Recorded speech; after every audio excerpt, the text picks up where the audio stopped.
In this video, we'll be taking a look at 2 NBA games happening on December 9, 2025, and providing you with free team picks and total picks for each one of those games, so 4 picks in total. Welcome back to Cash Out Sports. Let's dive right into it. Oh, and don't forget to subscribe and to click the bell icon to get notified as soon as these videos get released, so that you have more time to plan out your bets as we provide these videos on a daily basis. I can guarantee that you'll have all the important information that you'll need on these 2 NBA games after fully watching this video. One more thing before we start: if you would like to gain access to our best exclusive sports picks to take your journey to the next level, then check out our Patreon in the link down below, where we offer our best single picks, parlay picks, and much more. Now let's get started. Miami Heat versus Orlando Magic. The Miami Heat head upstate to face the Orlando Magic at the Kia Center in this NBA Cup showdown on Tuesday night. These teams already know each other pretty well this season, and Orlando has quietly taken both meetings so far, each by single digits. So Miami is not just showing up for another regular game, they are walking in with a bit of a score to settle. In terms of bodies available, the Heat are monitoring Drew Smith, who is listed as questionable. On the other side, Orlando is still without Franz Wagner and Moritz Wagner, which really changes their offensive rhythm, even if the system stays the same. The storylines are pretty clear. Miami trending down after a rough loss to a struggling Sacramento team on December 7th. Orlando trending up but suddenly shorthanded. It is that classic NBA thing where one team looks better in the standings, but the injury sheet kind of evens the table again. Even in that 127-111 loss to the Kings on December 7th, Miami showed why you cannot relax against their offense. Jamie Jaquez Jr. dropped 27 points, Norman Powell stayed steady as a scoring threat, and the overall structure of their attack still looked dangerous. The result was ugly, sure, but the way they generate points did not suddenly disappear. On the season, even while dealing with injuries to key guards like Tyler Herro and others, Miami is putting up 122.3 points per game, which ranks 3rd in the league. They are hitting 48.0% of their shots from the field, sitting 11th, and knocking down 37.4% from 3, which is good enough for 6th. That combination of accuracy and volume means they can hang around in most games, even when things feel off for a quarter or two. For spread bettors, that kind of offensive ceiling matters because it keeps late backdoor covers very much alive. The Heat also help themselves with their work on the glass. They rank 6th in rebounds per game at 45.7, which gives them second chance points and extra possessions. That is especially important against an Orlando team that has been solid defensively but does not always have an easy time winning the shooting battle from deep. The Magic are holding opponents to 113.6 points per game, which is 7th, and that is impressive. But they themselves shoot only 34.1% from 3, which sits 27th. So when the game tilts into a shot-making contest, Miami has the more reliable perimeter punch. The Franz Wagner situation is a big piece here. Orlando is coming off a 106-100 loss to the Knicks on December 7th, in which Wagner exited early with a leg issue. Without him at full strength, or at all, their offense loses one of its better creators and secondary scorers. Yes, they have Paolo Banchero back, and that is huge for them, but losing Wagner probably cancels out a lot of that boost.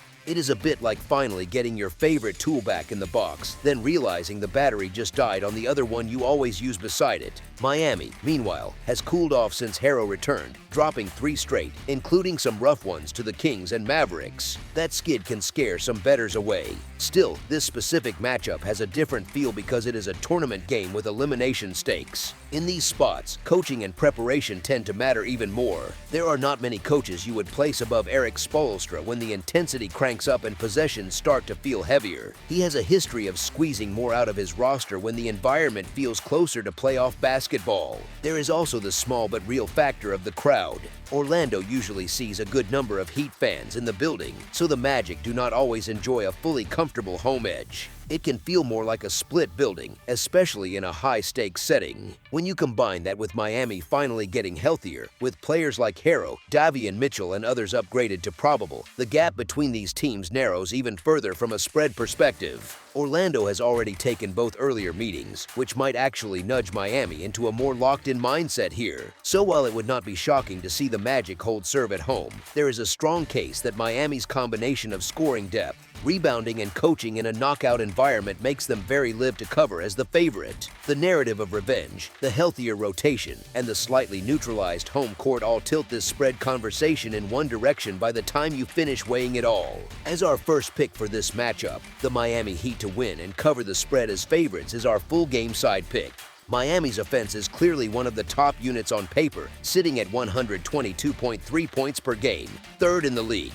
Orlando, though, has quietly built an identity around making games feel a little heavier, a little slower, and far less comfortable for opponents. The Magic allow just 113.6 points per game, which ranks 7th, and they hold teams to 47.2% shooting from the field, good enough for 17th. That does not sound suffocating at first glance, but their physicality and length tend to wear on ball handlers over 4 quarters. It is the kind of defense that may not always produce pretty advanced metrics on every possession, yet it keeps totals from ballooning too often. Miami's own defense has an odd split. They are giving up 118.3 points per game, which puts them 22nd, and on the surface that screams high-scoring games. However, if you look at how they contest shots, they rank second in opponent field goal percentage at 44.4% and second in opponent three-point percentage at 33.0%. That suggests opponents are not exactly lighting them up with clean looks, and a lot of the scoring might be coming from pace stretches, free throws, or sloppy turnovers. So you get this funny mix where the raw points allowed seem high, but the shot quality they concede is actually quite low.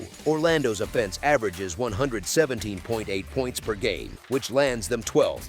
That is solid. The hitch is their outside shooting, sitting at 34.1% from 3, 27th in the league. Against a Miami defense that is elite at running shooters off the line and contesting threes, that weakness becomes even more pronounced. It limits how often Orlando can turn possessions into quick, efficient bursts of scoring. Instead, you are more likely to see longer half-court trips, more drives into traffic, more possessions that chew up the shot clock. Injuries also point toward a game that could lean more controlled than wide open. Franz Wagner's absence hurts Orlando's offensive fluidity, especially in late clock situations. On Miami's side, Tyler Herro has been dealing with his own issues, and even if he is in a better spot health-wise, that recent disruption affects rhythm.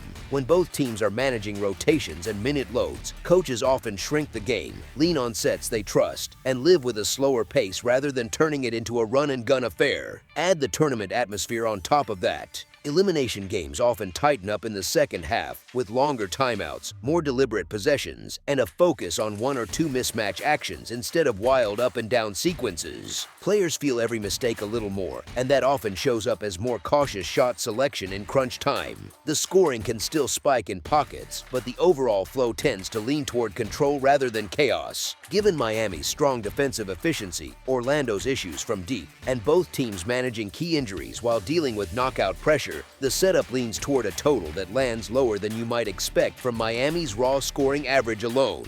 The numbers, the styles, and the context all quietly nudge this matchup toward a more modest final score. As our second pick for this matchup, under the projected total is our full game total pick. New York Knicks versus Toronto Raptors. The Knicks head into Toronto on Tuesday to face the Raptors at Scotiabank Arena, and the matchup has that slightly messy feel that bettors both love and hate. New York is dealing with a still missing Miles McBride and a very important question mark around Karl Anthony Towns and his calf. Toronto has already ruled out R.J. Barrett again, while Jamal Sheed is listed as questionable with a quadriceps issue, so both benches are doing a lot of stretching and a lot of grimacing on the report. Form-wise, New York comes in looking like the steadier grown-up in the room. The Knicks have been stacking good performances, and they would probably be clear, undeniable favorites if Towns were not sitting under that injury cloud. Toronto, on the other hand, had a nice run for a stretch, then suddenly cooled off and slid into a 3-game skid capped by that tough loss to the Celtics. It feels a bit like one team is moving uphill with purpose while the other is trying not to slide back down the icy part of the schedule. New York's recent win over Orlando, that 106-100 grind on December 7th, tells you a lot about who they are right now. Jalen Brunson was again the main engine, putting up 30 points with 9 assists, while OG Anunoby and Josh Hart gave that two-way balance coaches dream about. The Knicks rank 5th in scoring at 120.7 points per game and knocked down 37.5% from 3, also 5th, which gives them an offense that travels well, both on the road and when shots are not falling early. Even when Towns sat out with the calf issue, New York still showed depth. toughness, and that ability to win ugly. Defensively, they remain top 5 in points allowed at 112.4 per game, which makes them one of the more complete groups in the East, not just a hot shooting team.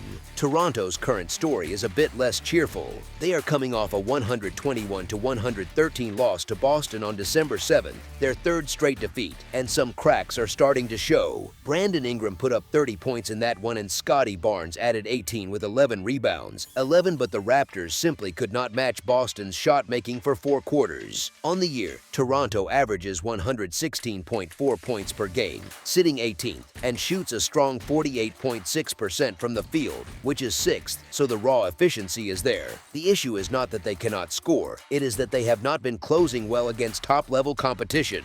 Their perimeter defense is still a strength, giving up just 33.3% from deep, third in the league, but that skid raises questions about execution late in games when every possession shrinks. Now, when you look at the spread, you can absolutely talk yourself into the idea of taking the points with the Raptors at home, especially in an elimination-type setting where the atmosphere is louder, the tension is higher, and small swings feel bigger. The Knicks injury report adds fuel to that thought. Already down Shamet and McBride, and with the real possibility of no Towns, New York's margin for error becomes thinner, and road favorites with banged-up rotations can burn tickets fast. On top of that, home crowds in Toronto do not usually sit quietly, particularly for a high-stakes game.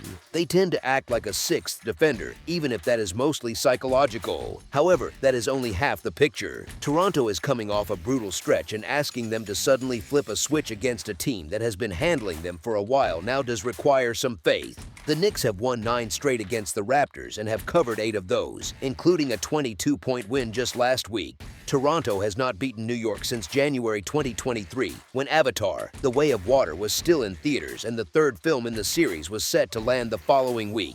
That is not just trivia, it is a reminder that this matchup has been one way for a long time. Streaks eventually break, sure, but they usually do not break because the colder team is on a 3-game slide and suddenly finds itself. With New York riding serious momentum, Brunson operating at a peak level, and the matchup history slanted heavily their way, the side that looks more likely to cover the spread is pretty clear by the time you add it all up. As our first pick for this matchup, the New York Knicks to win and cover the spread as favorites is our full game side pick. Both teams lean toward defense when it really matters, and both have shown they are willing to slow the tempo against quality opponents, even if their scoring averages look healthy on paper. That Orlando win for New York, the 106-100 result, is a good example. The Knicks held the Magic under 42% shooting, and for long stretches that game felt more like a chess match than a track meet. Their season profile backs that up, with New York ranking 5th in points allowed at 112.4 and holding opponents to 46.1% from the field, which is 7th. They can score, but they are perfectly happy to grind. Toronto's recent week was rough in the standings, but the underlying defensive profile still matters when you think about the total. Even after 3 straight losses, including that 121-113 defeat to Boston, the Raptors sit 8th in points allowed at 113.8 and remain elite on the perimeter. Opponents shoot only 33.3% from 3 against them, 3rd in the league, and that kind of perimeter resistance can take away a lot of easy scoring for a team like New York that thrives from deep. The Raptors have the tools to force longer possessions, more mid-range attempts, and a lot of late clock decisions. Offensively, the Knicks average 120.7 points per game, which looks very friendly for an over, but context matters. They are not a pure run and gun group. They can slow the pace, rely on rebounding, and work through half-court sets where Brunson picks apart mismatches. That style tends to create games where both teams are working hard for clean looks rather than racing up and down for 48 minutes. Toronto, for its part, sits at 116.4 points per game, which is middle of the pack at 18th, and their offense has been streaky. Some nights the ball zips and the rim feels huge, other nights they stall, and the scoring comes in uneven bursts. When a streaky offense meets a disciplined defense, you usually do not get a smooth, free-flowing shootout. You get a game with runs, droughts, and a final score that can land under expectations. So you have 2 defenses ranked in the top 10 in points allowed, both capable of slowing opponents, both comfortable forcing tough shots, and both recently involved in controlled scoring totals even when the opponents were strong. The Knicks lean on structure and physical play. The Raptors lean on perimeter pressure, and together that combination points more toward a contest where every bucket feels earned. When you stitch those threads together, the more reasonable expectation is a game that stays under the projected number rather than one that completely opens up. As our second pick for this matchup, under the projected total is our full game total pick. That's all for now, so if you have any other games you would like reviewed, then leave a comment down below with the game you would like analyzed, subscribe to our channel, leave a like on this video, and we'll get to it as soon as we possibly can. We would also love to hear your opinion on the picks presented to you in this video, whether you agree or disagree with them, so leave a comment down below and do let us know.